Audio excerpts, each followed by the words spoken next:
সকালে নাস্তার খাবার নেই, তারপরে না নাস্তারও খাবার নাই, দুপুরেরও সংস্থান নাই।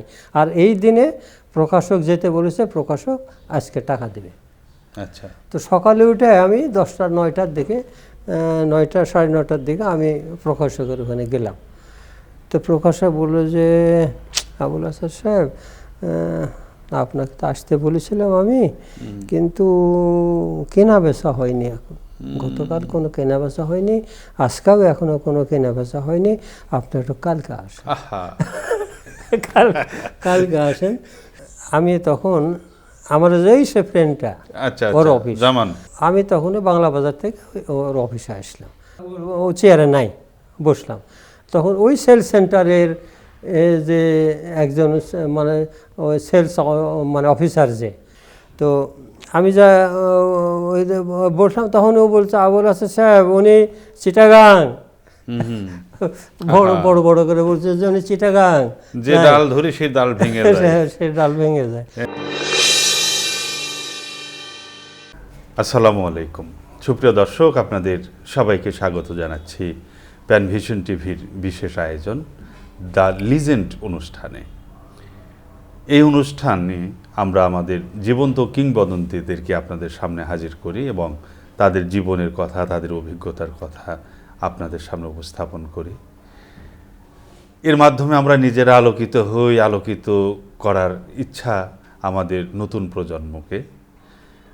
বিগত কয়েকটি পর্বে আমরা কথা বলছিলাম আমাদের জীবন্ত কিংবদন্তি সাংবাদিক এবং লেখক, গবেষক, প্রাবন্ধিক, আমাদের সকলের শ্রদ্ধেয় ব্যক্তিত্ব জনাব আবুল আসাদের সাথে। আজও আমরা তার জীবনের বাকি কথাগুলো শুনব, বাকি জীবনের যে অভিজ্ঞতা সে কথাগুলো আমরা আপনাদের সামনে আজকে উপস্থাপন করব। শুরুতেই আমি স্বাগত জানাচ্ছি আপনাকে। আসসালামু আলাইকুম। ওয়ালাইকুম আসসালাম রাহমাতুল্লাহ। কেমন আছেন? আলহামদুলিল্লাহ, ভালো। আলহামদুলিল্লাহ। এটা আপনাদের চলমান একটা জব বা একটা চাকরি, হুট করে এটা চলে গেল বিনা ঘোষণায় একরকম। তো এরপরে তো অনেকেই বিপদে পড়ছে, আপনি কি রকম বিপদে?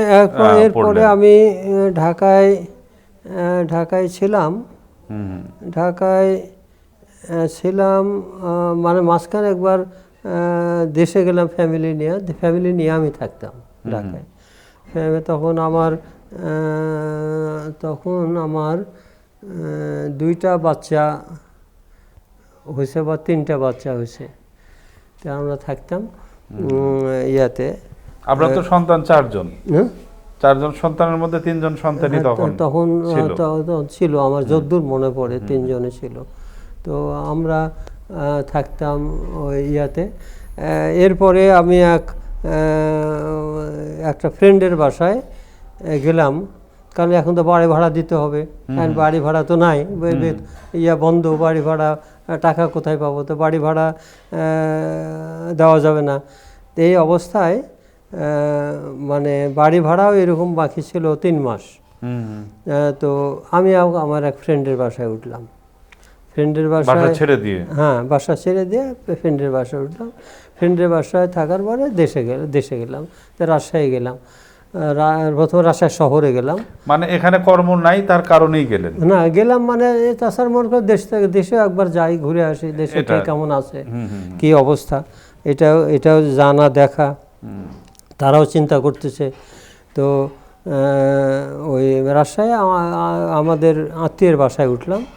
ওঠার পরে এখন আমি পরের দিনেই চলে যাওয়ার কথা আমার দেশের বাড়িতে। এখন তারা বলে না, যাওয়া হবে না। কে বললো? ওই আত্মীয় স্বজনরা বলছে যাওয়া হবে না, ওখানকার অবস্থা খুব খারাপ। কারণ ওই মানে কোন পক্ষকে মারতেছে তার কোনো ইয়া নাই। এটা রাতের বেলা ঘটনা ঘটে। এটা তুমি সাংবাদিক, সুপরিচিত, সবাই তোমাকে চেনে, তোমার যাওয়া হবে না। তো এর পরের দিন যেতে পারলাম না। যাক, পরে ওনাদেরকে যুক্তি দিয়ে বুঝালাম যে আমি বাড়িতে যাবার জন্যে আসছি, আমার বাড়িতে যাওয়া দরকার, এবং আমার নিজের বিশ্বাস আছে যে আমি মানে আমার দেশের লোককে তাদের আস্থা আছে, দেশের লোককে আমি জানি, আমাকেও দেশের লোকরা জানে। গ্রামের কথা বলতেছেন? হ্যাঁ, আমার কোনো আশঙ্কা নাই। তো শেষ পর্যন্ত আমি গেলাম, এই যে গেলাম। একাই গেলেন? হ্যাঁ, একাই গেলেন না, না? ফ্যামিলি নিয়েই গেলেন? আচ্ছা। ফ্যামিলি নিয়ে গেলাম। নৌকায় যেতে হয়।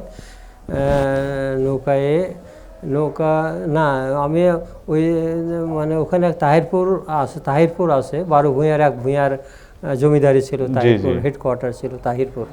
তো ওইখানে আমাদের আর এক আত্মীয়ের বাড়ি, তো সেখানে উঠলাম। ওখান থেকে নৌকা নিতে হয়। তো সেই নৌকা পরের দিন ওখানে যে একদিন থাকলাম, পরের দিনে ওই নৌকার জন্য ঘাটে গেলাম। তো এই সময় একজন আসলো, একদম চুল বড় বড়, একদম ঘাড়ের নিচে নেমে গেছে, আর মুছ বড়, দাড়ি বড় হয়ে গেছে। তারপরে এইরকম রাইফেল, এফার এক রাইফেল ঝুলানো, সাইকেলে চড়ে আমার পাশে এসে নেমে সালাম দিল। আপনি যখন যাচ্ছেন বাড়িতে তখন? হ্যাঁ, ওই নৌকার জন্য, আমি নৌকা ঠিক করার জন্য দাঁড়ায় আছি। তো ওখানে আমার পাশে সাইকেল থেকে নামলো, সালাম দিল। তো বললাম যে আপনাকে তো চিনলাম না। আমি সালাম নিয়ে বললাম যে আপনাকে চিনলাম না তো আপনাকে। তো বলছে হ্যাঁ, আমাকে তো আপনার বাসায় ছিলাম গত এপ্রিল মাসের দিকে ঢাকা আপনার বাসায় আমি ছিলাম, 2-3 দিন ছিলাম। ওই 2-3 দিন থাকার পরে আমি রাজশাহী চলে আসি, রাজশাহী এসে মুক্তিযুদ্ধ চলে যাই। তো ঢাকায় আপনার বাসায় ছিলেন? হ্যাঁ, 2-3 দিন ছিলাম, ওখানে ছিলাম। তারপরে দেশে এসে মুক্তিযুদ্ধ চলে যায়। আপনার শ্বশুরের কর্মী আমি। আমাকে বললো যে আপনার শ্বশুরের কর্মী আমি, আমার নামেই।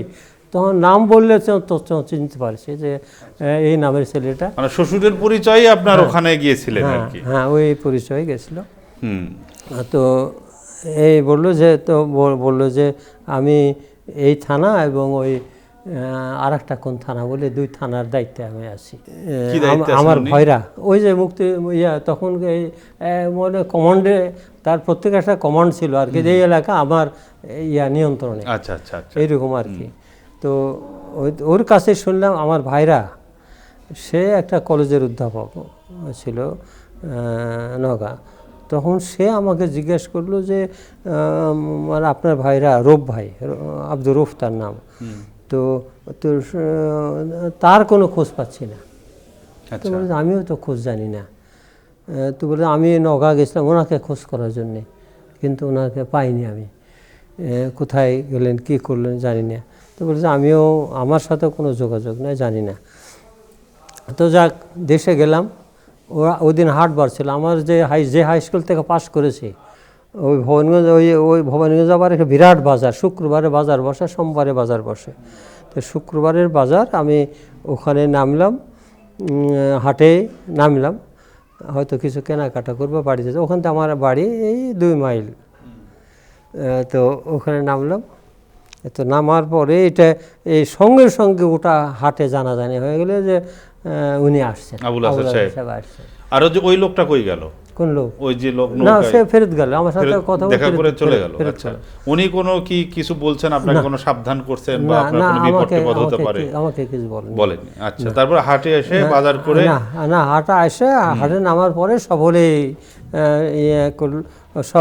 তখন এই আমার পরিচিত তারা মুক্তিযোদ্ধা এবং অন্যান্য সবাই আমার কাছে আসে বলল যে আপনার কথা আমরা চিন্তা করতেছিলাম যে আপনার সাংবাদিক মানুষ, যে আপনি কোনো বিপদে পড়েন কি না, আমরা চিন্তা করতেছিলাম। আমি যাক, আলহামদুলিল্লাহ আপনি যে দেশে আসছেন, আর কোনো অসুবিধা হবে না, মাশাআল্লাহ। আচ্ছা, এই কথা বললো। আমি বাড়িতে চলে আসলাম।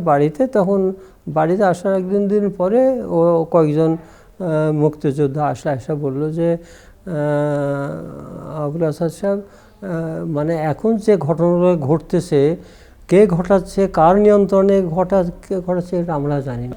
ওই আত্রাই একটা থানা, ভিন্ন থানা, ওই এলাকার বামপন্থীরা অপারেশনে আসে। এখন তারা রাত্রে অপারেশনে আসে, তারা রাত্রে অপারেশন করে রাত্রে ফেরত চলে যায়। এর সাথে মুক্তিযোদ্ধার আমাদের কোনো সম্পর্ক নাই। এখন আমাদের ভয় হয় যে আপনার কোনো অসুবিধা হয় কি না, কারণ এরকম নন ফিগারকে ওরা টার্গেট করে। তখন বললো যে আপনি একটু ভিন্ন বাসায় থাকলে হয় না। তা আমি বললো যে না, আমি ভিন্ন বাসায় থাকবো না। আমার আমার আমার একান্ত বিশ্বাস যে মানে আমার দেশের মানুষ আমাকে চেনে। আমি তাদের থেকে আমি কোনো কি আশঙ্কা করি না। আমার সব তারা জানে, আমার ফ্যামিলির সব তারা জানে। আর আমাদের ফ্যামিলিটা এরকম একটা ফ্যামিলি, যখন রাজাকারদের সুপ্রিমেসি ছিল, তখন মুক্তিযোদ্ধা মানে আওয়ামী লীগপন্থী যারা মানে তারা আমাদের বাড়িতে আশ্রয় নিছে ওদের ইয়াতে। আবার যখন মুক্তিযোদ্ধাদের ডমিনেন্স হলো, তখন রাজাকাররা আশ্রয় নিছে। দুই পক্ষরই মানে বিপদের সময় তারা এখানে আছে। এখন যখন আমরা মুক্তিযোদ্ধা নয়, এটা মানে আওয়ামী লীগের হয়তো ছাত্রলীগ কিংবা আওয়ামী লীগের নন ফিগার যারা টার্গেট, যখন আমাদের বাড়িতে আশ্রয় নিছে, তখন রাজাকাররা টের পাচ্ছে যে ওই বাড়িতে আছে। কিন্তু রাজাকাররা আসছে, রাজাকার কিংবা ওই ধরনের যারা আরও ছিল, তারা আসছে ওই বাড়ির আশেপাশে ঘুরছে, কিন্তু বাড়িতে ঢোকা, বাড়িতে এসে কিছু জিজ্ঞাসাবাদ করার সাহস করেনি তারা, যে এই বাড়িতে ঢোকা যাবে না, এই বাড়িতে কিছু করা যাবে না। এইভাবে আবার মুক্তিযোদ্ধারা যখন আশ্রয় নিছে, ওই রকম মানে আওয়ামী লীগ আশ্রয় নিতে, আবার রাজাকার আশ্রয় নিছে, মুক্তিযোদ্ধারা কিন্তু আমাদের বাড়িতে ঢোকেনি, তারা ওই দূর থেকে করেছে, এই বাড়িতে আছে। সবাইকে আশ্রয় দিয়েছে, সবাইকে সেফ রাখার চেষ্টা করেছে। আমার বড় মা এটা মানে এমন এক মানুষ যে কুকুরের পায়ে যদি কামড়াকামড়িতে যদি কুকুরের পায়ে আঘাত লাগে, তাহলে ওখানে আয়োডিন দিয়ে তুলে দিয়ে ব্যান্ডেজ করে দেয়।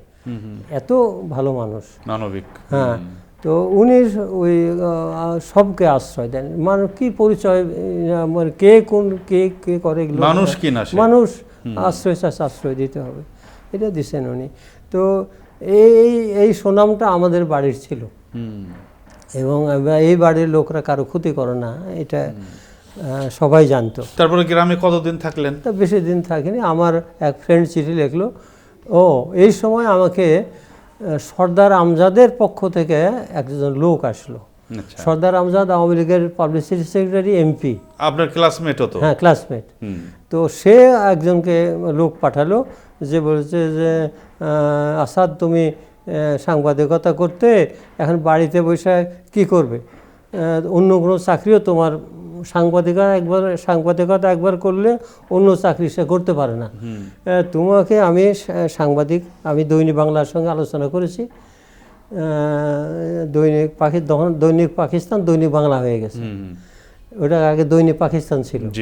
তো দৈনিক বাংলার সাথে আমি আলোচনা করেছি, তোমাকে এইখানে চাকরি তারা দেবে, ব্যবস্থা করবে, তোমাকে তারা চেনে, ব্যবস্থা করবে। তুমি আমার কাছে আসো, আমি একটা চিঠি লেখা দৈনিক বাংলাকে ওদের কাছে দিব। আর আমি আলাপ করেছি ওদের সঙ্গে।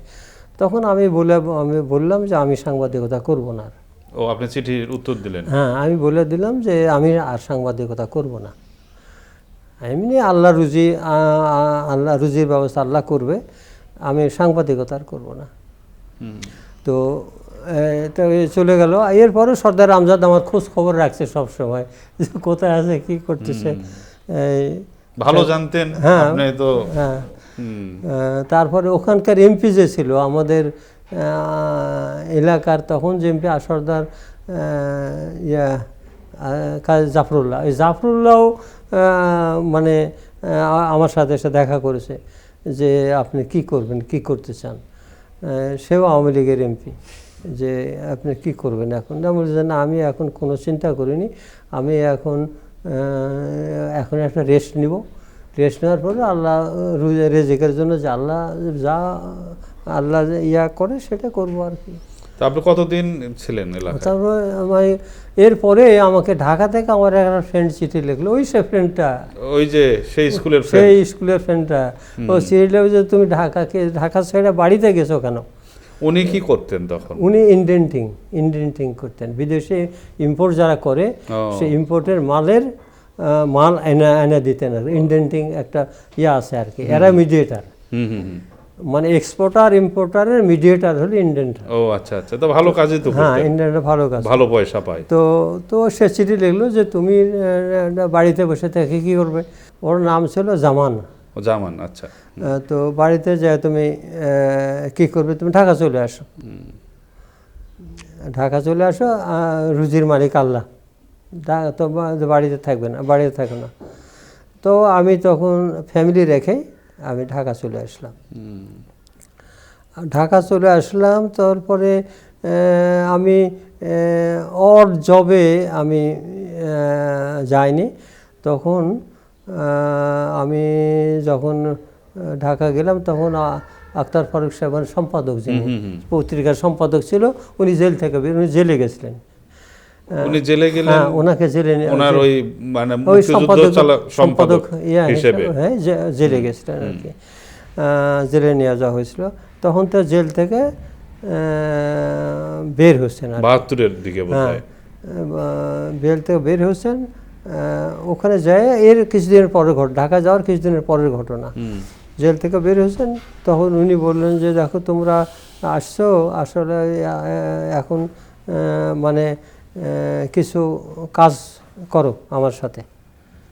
তো কি কাজ? বললো যে মানে এইরকম একটা প্রকাশক বই ছাপবে, কিন্তু ওই বইতে তোমার বা আমার নাম ছাপা হবে না, আমরা লিখে দিব, কিন্তু ওই বইতে আমাদের নাম ছাপা, তোমার বা আমার নাম ছাপা হবে না, কিন্তু পয়সা 100% তারা, মানে অন্য নামে ছাপা হবে, অন্য নামে ছাপা হবে, পয়সা তার 100% দেবে। আচ্ছা আচ্ছা। তখন সে নানা রকমের বই, পাঠ্য থেকে শুরু করে নানা রকমের বই। তখন এই কাজটা ঠিক আছে, ভালো, এটা ক্রিয়েটিভ কাজ এবং স্বাধীন এবং ক্রিয়েটিভ কাজ। তো বলে যে ঠিক আছে। তখন এই কাজটা আমি করতে লাগলাম আর কি। ওটা বই লেখা, সাংবাদিকতা করতাম, এখন বই লেখায় কাজকে মানুষের জন্য, এটা আমার নাম ছাপা হবে। আর লেখার তো একটা অভ্যাস আগে থেকে ছিল, হ্যাঁ আছে, কৈশোর থেকে। তখন এই বই লেখার কাজ করলাম। এর ওই এটাই ছিল আমার জীবিকা তখন। এগুলো কি ফিকশন ছিল? হ্যাঁ, বইগুলো কি ফিকশন ধরনের? একাডেমিক, নানা রকমের বই, একাডেমিক বই বেশি, আবার ইতিহাস ভিত্তিক বইও আছে, একাডেমিক বইও আছে। প্রকাশকরা যে বই মানে পছন্দ করে, তারা দেয় সেই বই আর কি, আমরা চয়েস করি না। তো যে নামে ছাপা হতো সেইগুলোর নামের কি কোনো অস্তিত্ব ছিল?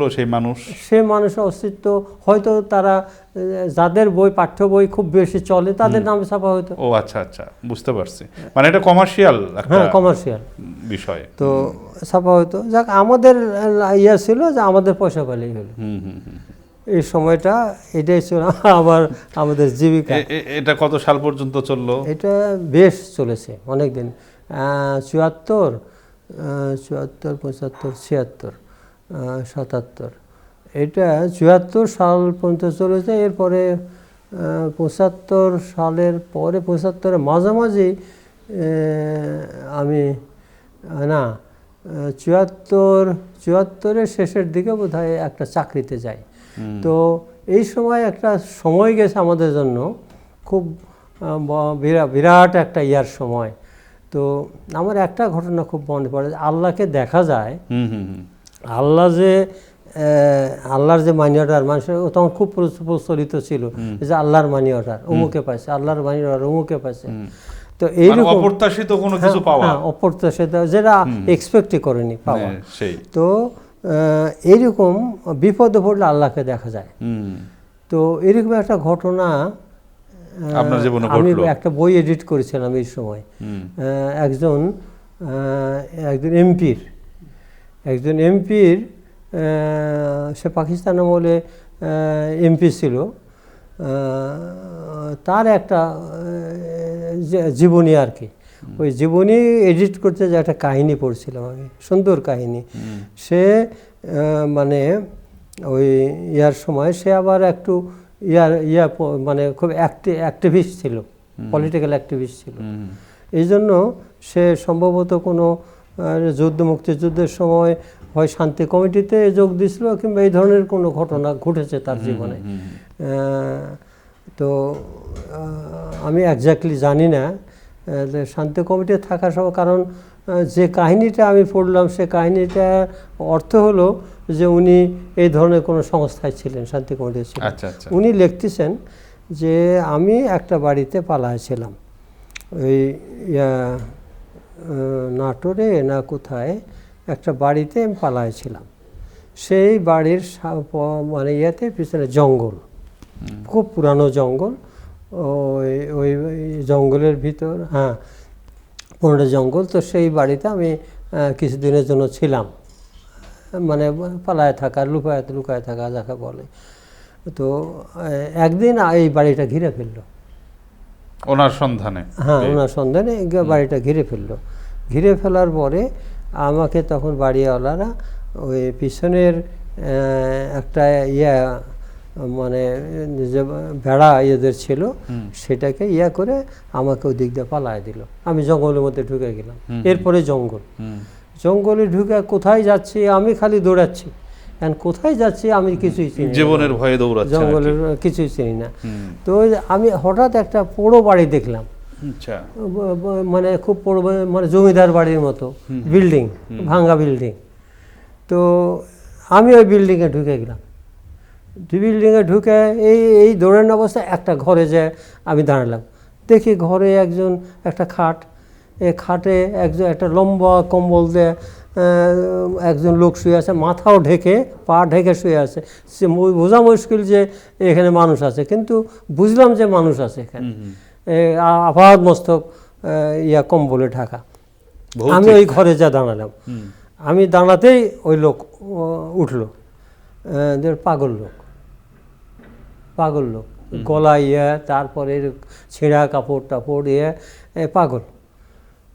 তখন আমাকে ওই উঠে বলে যে এখানে হুকুম, কমান্ড একদিন এখানে আমি আর কিছু কি বলবো, আমি তো আসছি, আমার তখন হুঁশজ্ঞান খুব নাই আর কি। তখন শুতে বলে আমি শুছি, তখন ওই কম্বল দিয়ে আমাকে ঢেকে দিল। ঢেকে দিয়ে পাগল কোথায় চলে গেল। আবার ওই যারা ঘিরে ফেলেছে তারা জঙ্গলে ঢুকছে। জঙ্গলে ঢুকে তারা খুঁজতে ওই বাড়িতে ঢুকছে, এই বাড়িতেই ঢুকছে নিশ্চয়ই, আর কোথায় যাবে, এই বাড়িতে ঢুকছে। আমি যে ঘরে কম্বল মুড়ি দিয়ে সেই ঘরেও ঢুকছে। ঢুকে একজন ওই কম্বলে হাত দিছে, তখন আরেকজন ওই পাগল শুয়ে আছে, থাক যা, পাগলকে উঠলে আবার ঝামেলা করবে, চল। বাহ, দারুণ দারুণ। তো এটা আল্লাহ এইভাবে, মানে আল্লাহ নিজের হাতে জিয়া করে, অদ্ভুত ব্যাপার। এই কাহিনীটা ওনার লেখা একটা আত্মজীবনী, ছাপা হয়েছে কিনা জানি না, আমাকে এডিট করতে দিয়েছিল। আমি ওই কাহিনীটা পড়ছিলাম। আপনারা কি এডিট করতেন? বাক্যটা ঠিক করে দেওয়া, বানান টানা? একটু ওই মানে যে কোথাও কোনো যদি থাকে, মানে কোনো অপ্রাসঙ্গিক, মানে বাক্য কোনো ভুল হওয়া, বানান, এইসব জিনিস আর কি। মোটেও কোনো অংশ যে বাদ দিতে দেওয়ার দরকার হয় বাদ দেওয়া ইত্যাদি। তো আমারও একটা জীবনীয় ধরনের ঘটনা ঘটছে যে মানে আল্লাহর, আমি স্বয়ং যেন আল্লাহ আমাকে হাত দিয়ে সাহায্য করলেন। তো আমরা তো ওইভাবে চলি, এই মানে বই, এইভাবে বই লিখে সেটাই আমাদের জীবিকা ছিল। তো আমি তখন ফ্যামিলি ঢাকা থাকি, ফ্যামিলি নিয়ে তখন ঢাকা থাকি। তখন একদিন সকালে উঠে, সকালে নাস্তার খাবার নেই, তারপরে না নাস্তারও খাবার নাই, দুপুরেরও সংস্থান নাই। আর এই দিনে প্রকাশক যেতে বলেছে, প্রকাশক আজকে টাকা দেবে। আচ্ছা। তো সকালে উঠে আমি 10টা 9টার দিকে, 9টা সাড়ে 9টার দিকে আমি প্রকাশকের ওখানে গেলাম। তো প্রকাশক বললো যে আবুল হাসান সাহেব, আপনাকে তো আসতে বলেছিলাম আমি, কিন্তু কেনা বেচা হয়নি এখন, গতকাল কোনো কেনা বেচা হয়নি, আজকেও এখনো কোনো কেনা বেচা হয়নি, আপনি একটু কালকে আসেন। কালকে আসেন। তখন ওনারও মজবুরি, আর আপনি তো এমনিতে মুখের ওপর কিছু বলেন না না কখনো। বলিনি। তখন হ্যাঁ। উনি বললেন ঠিক আছে কালকে আসবো। তো আপনি বলতে পারতেন যে কিছু দেন আজকে, হ্যাঁ, তো আমার আজকের দিনটা চলুক। এটা আমাদের আল মোহাম্মদ ভাই হলে বলতে পারতেন। আল আচ্ছা, মোহাম্মদ আচ্ছা। ভাই এটা উনি সঙ্গে সঙ্গে বলে পারতেন আমার চাল কেনার টাকা নেই মিয়া, চাল কেনার টাকা দাও। আচ্ছা আচ্ছা, কিন্তু আপনি বললেন না। হ্যাঁ, এইভাবে উনি বলে ফেলতে পারেন। হ্যাঁ, হ্যাঁ। তো আমি তখন আমার যেই সে ফ্রেন্ডটা আচ্ছা ওর আচ্ছা, অফিস, জামান। হ্যাঁ, তখন ওখান থেকে ওইটা বেশি দূরে না, বাংলা বাজার থেকে ও তো চক বাজারে করে বসে, চক বাজারে মসজিদ থেকে পূর্ব দিকে বসে। তো আমি তখনই বাংলা বাজার থেকে ওর অফিসে আসলাম, এসে বসলাম। তো ওই অফিসটা বড় বিরাট রুম, একটা অংশ হলো চুলা কোম্পানির সেলস সেন্টার, আর এর হলো ইন্ডেন্টিংয়ের অফিস। অফিস আর কি। তো আমি যে বসলাম, ও চেয়ারে নাই, বসলাম। তখন ওই সেলস সেন্টারের যে একজন মানে ওই সেলস মানে অফিসার যে, তার সাথে আমার খুব চিনা, এমনি আমি জামানের কাছে যাই, উনি দেখে আর কি, কিন্তু আমার সাথে কোনো নাই আর কি, আলাপ সালাপ কিন্তু কথাবার্তা নেই। তো আমি যা ওই বললাম, তখন ও বলছে আবুল হাসান সাহেব উনি চিটাগাং, বড় বড় করে বলছে যে উনি চিটাগাং, যে ডাল ধরি সেই ডাল ভেঙে যায়, সেই ডাল ভেঙে যায়। আচ্ছা, তখন আমি কিছুক্ষণ খবরের কাগজ পড়ে উঠলাম। তখন উনি বললেন আবুল হাসান সাহেব একটু বসেন, আমি খুব ব্যস্ত, এই যে এই গ্রাহকদেরকে বিদায় করি, আপনি একটু বসেন একটু কথা আছে আপনার সাথে। তো বসলাম একটু, তারপরে কিছুক্ষণ পরে এসে বলে চলে একটু বাইরে যাই। তো বাইরে যায়, দরজার বাইরে এসে আমার বুক পকেটে হাত দিয়ে বলে যান, এখন যান। তারপরে আমি এসে দেখলাম যে 50 টাকা। তো সেই সময় 50 টাকা অনেক বেশি। তো এটাকে আমি এর ব্যাখ্যা কিছু খুঁজে পাইনি আমি। আচ্ছা, এর সঙ্গে আমার এই ধরনের কোনো লেনদেন, আলোচনা, কথাবার্তা, ওনাকে তো আপনি ওইভাবে চিনতেনও না। না, তো সেই লোক এইভাবে আমাকে এসে পকেটে টাকা ঢুকে দিল, এই কথা বললো, ওইটা আসলে আমি এখনো লোকটাকে স্মরণ করি যে সে কি আল্লাহ কিভাবে এটা করলেন। আল্লাহ, এটা হয়। তো এটা আমি আরও গল্প অনেকের কাছে শুনেছি যে ওই সময় মুসিবত কালে আল্লাহ নিজেই অ্যাক্ট করেন। এটাই আল্লাহ সবাইকার রেজেক্ট তো দিছেন এইভাবে। ওই 50 টাকা তার আমার জন্য আল্লাহর ভিতরে রাখছে। তখন আপনার প্রায় দুপুরের টাইম। হ্যাঁ, তখন আমি বাসায় চলে আসলাম। তো আপনি কি সকালে না খেয়ে বের হয়েছিলেন ওই দিন? হ্যাঁ, না খাই বের হয়েছে। তারপরে এই টাকা নিয়ে বাজার করে গেলেন। তারপরে এই আর কি। তো এটা এরকম অনেকে করেছে, মানে সেই সময় 74 সাল, দুর্ভিক্ষ চলছে তো তখন। দুর্ভিক্ষ তখন। তবে দুর্ভিক্ষ আমি একটা জিনিস, দুর্ভিক্ষ আমি কোনো জিনিসের অভাব দেখিনি, টাকার অভাব, জিনিসের অভাব নাই, আল্লাহ জানে। আচ্ছা, তো এইভাবে আমার এই পরে, সাংবাদিকতার পরে আমার যে সময়টা এইভাবে কাটছে। তারপরে আমাকে আমার ফ্রেন্ড একদিন বললো যে দেখো তুমি যে কাজটা করতেছো, বই লেখা, এই কাজটা কোনো চাকরি করেও করা যায়। তো সুবাড্ডা হাই স্কুল, ওখানে একটা বিজ্ঞাপন দিচ্ছে পত্রিকায়, ওরা শিক্ষক নেবে। খুব পুরানো স্কুল,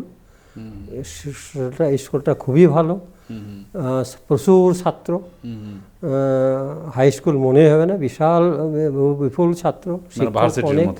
তো এখানে তুমি দরখাস্ত করো, তো করা মানে ওই শিক্ষকতা চাকরি করে তো বই লেখা যাবে। তখন আমি দরখাস্ত করলাম, হুম। আল্লাহর এটা যে আল্লাহ যখন কোনো সুযোগ সামনে এনে দেয় সেটা তখন বুঝতে হবে যে ignore করা ঠিক আল্লাহর না। ইচ্ছা এটা। আল্লাহর ইচ্ছা। হ্যাঁ, আল্লাহর ইচ্ছা এটা যে কোনো কিছু যখন আসে সামনে তখন এটা ধরে নিতে হবে যে আল্লাহর ইচ্ছা এটা। আমি দরখাস্ত করলাম, দরখাস্ত করার পর ইন্টারভিউ দিলাম বহু, মানে তখন তো অভাবের সময়, 40-50 জন লোক ইন্টারভিউ, একটা পোস্টের একটা পোস্টের জন্য ইন্টারভিউ দিল 40-50 জন লোকে। তারপরে ইন্টারভিউয়ের পরে 3 জন সিলেকশন হলো, 3 জনের মধ্যে আমি আছি। আচ্ছা, এই 3 জনের মধ্যে আবার সিলেকশন, 1 নম্বর সিলেকশনটা তার আবার পরে বসে 1 নম্বর সিলেকশন তারা কাকে করবে। তো দেখলাম পরে রেজাল্ট আসলো যে আমাকে তারা সিলেক্ট করছে, আলহামদুলিল্লাহ 1 নম্বর হিসাবে আমাকে সিলেক্ট করছে। যাক, এখানে আমি মানে 2 বছর ছিলাম। তো আমি চাকরি নেওয়ার পরে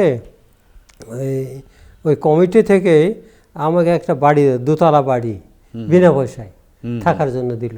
মাশাআল্লাহ। তো 2তলা বাড়ি বিনা পয়সায় থাকলাম, 2 বছর ওখানে ছিলাম।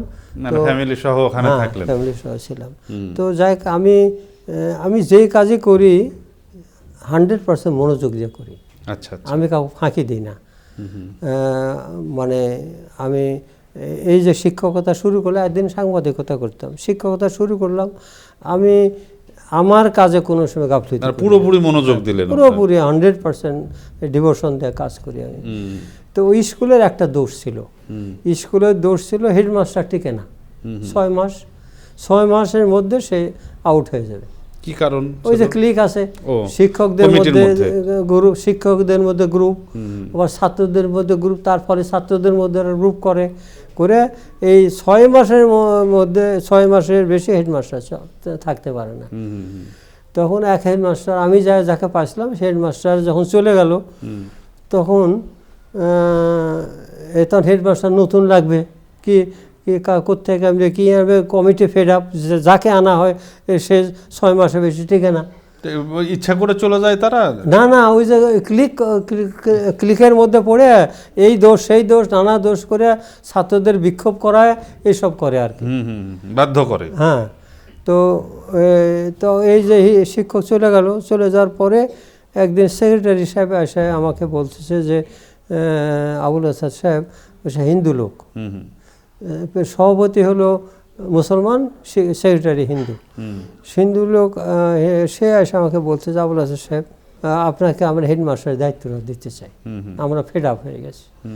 তো বলছে না, আমি ওই দায়িত্ব নেব না, আমি এমনি ভালো আছি, এই দায়িত্বের মধ্যে গেলে এখানে যা দেখতেছি আমি এই গ্রুপ সেই গ্রুপ, এইগুলো গ্রুপের মধ্যে এগুলো আমার পছন্দ নয়, আমি এ ধরনের দায়িত্ব আমি নেব না। তো বলছে, শোনেন, আমি সবার সাথে আলোচনা করেছি, সব গ্রুপের সঙ্গে আলোচনা করেছি, সব গ্রুপ আপনার পক্ষে। আচ্ছা, যে অপোজিট গ্রুপগুলো আছে, আপনি হলে তাদের আপত্তি নেই। তো এখন আপনি সবার সম্মিলিত চয়েস আপনি, তো আপনি দায়িত্বটা নেন।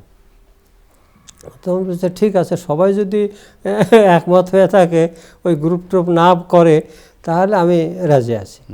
এই করে ওই হেডমাস্টারের দায়িত্ব নিলাম, নিয়ে 1 বছর। তখন আপনি কতদিন ওখানে চাকরি করছেন? 2 বছর মোট চাকরি করেছে, 1 বছর চাকরি করেছে তখন। তারপরে হেডমাস্টারের দায়িত্ব নিলেন? আচ্ছা।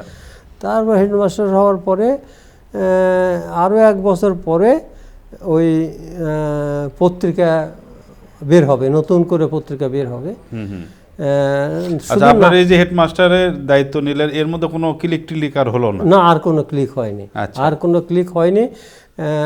মানে মোট কথা সবাই খুশি। তো ওই এর মধ্যে সংগ্রাম বের হবার, নতুনভাবে বের হবে। 77 অতীতের কোনো সম্পর্ক নাই, অতীতের কোনো ডাইরেক্টর ইত্যাদি কিছু, নতুন ডাইরেক্টর, নতুন কোম্পানি, নতুন করে তারা পত্রিকা বের করবে। আমাকে আক্তার ফরোজ সাহেব খবর পাঠাচ্ছে যে তুমি সংগ্রামে যোগ দিতে হবে, আগেকার যে পোস্টে ছিল সেই পোস্টে যোগ দিতে হবে। তখন আমি দেখলাম যে সাংবাদিক করা আমার পেশা, সাংবাদিকতাই করেছি, এটাও নেশা পেশা দুটাই। তো আমি তখন কমিটিকে বললাম যে আমি তো আসলে সাংবাদিক ছিলাম, সাংবাদিকের একটা সুযোগ আসছে, আমাকে তারা ডাকছে, আমি সাংবাদিকতাই করতে চাই, এই জন্য আমি তো স্কুল আর থাকতে পারতেছি না। তখন বললো যে দেখেন আমরা খুব আরামে আছি 1টা বছর, আপনি জানেন না, যদি বেতন বাড়াতে হয় আমরা বেতন বাড়াবো, যদি ওই বাসা পছন্দ না হয় অন্য বাসা আমরা ব্যবস্থা করব, কিন্তু আপনি থাকেন। ওখানে গেলে তো বেতনই পাবেন, আপনি কত বেতন পাবেন, সেই বেতনটা আমরা দিব, আপনি জানেন না, এখন থাকেন। তখন আমি বললাম যে দেখেন এটা একটা শিক্ষকতা আর ওটা হলো সাংবাদিকতা। আসলে আমি বেসিক্যালি আমি একজন সাংবাদিক। তো সাংবাদিক হিসেবে যখন একটা ডাক পড়েছে, যেখানে স্বাধীনভাবে কাজ করতে পারবো, এই নিশ্চয়তা আমার আছে, তো আমি স্বাধীনভাবে সেখানে কাজ করতে পারবো। অতএব আমি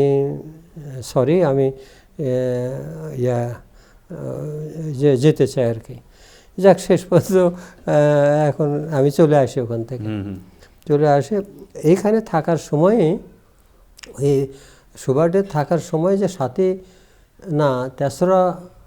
15 আগস্টের যে ঘটনাটা এই সময় ঘটে। ও আচ্ছা আচ্ছা, তখন আপনি শিক্ষক? তখন আমি শিক্ষক, প্রধান শিক্ষক। আমি শিক্ষক, হ্যাঁ। সেই ঘটনাটা আমরা ওখান থেকে শুনেছি আর কি। এই যে মানে স্লোগানের শব্দ ওখান থেকে শোনা গেছে, স্লোগানের শব্দ। স্লোগানটা কি হচ্ছে? ওই যে নারায়ে তাকবীর, আল্লাহু আকবার, তারপরে হলো বাংলাদেশ জিন্দাবাদ। আগে তো জিন্দাবাদ ছিল না, এটা নতুন হয়ে গেল, জয় বাংলা ছিল। তো এইটা আমরা ওখান থেকে শুনেছি আর কি। মানে এটা একটা আনন্দের বহিঃপ্রকাশ আর কি, বহিঃপ্রকাশ মানুষের মধ্যে। তো এরপরে মানে আমি ঢাকায় পত্রিকার এখানে আসলাম আর কি। এই মোটামুটি আমার মানে 72 টু 75-এর এটাই সংক্ষিপ্ত কাহিনী।